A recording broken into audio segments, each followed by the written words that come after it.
আমি মনে করি এখন আন্দোলনরত শিক্ষক যারা রয়েছেন তারা এখন শ্রেণীকক্ষে ফিরে যাবেন।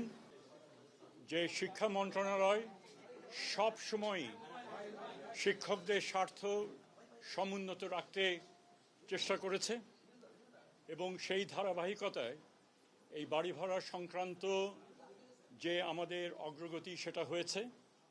আমরা মনে করি শিক্ষক সমাজের অনেক বেশি পাওয়া দরকার, কিন্তু বর্তমান সীমাবদ্ধতার কারণে যে সিদ্ধান্ত হয়েছে অর্থ মন্ত্রণালয় তারা বরাদ্দ সেটা করেছেন, সেখানে আমাদের দিক থেকে আমরা চেষ্টা করেছি যথেষ্ট এবং শিক্ষা কার্যক্রম স্কুলগুলোতে শুরু হবে।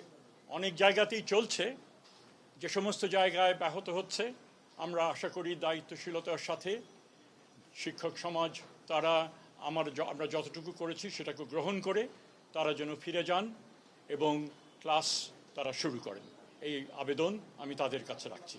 Thank you.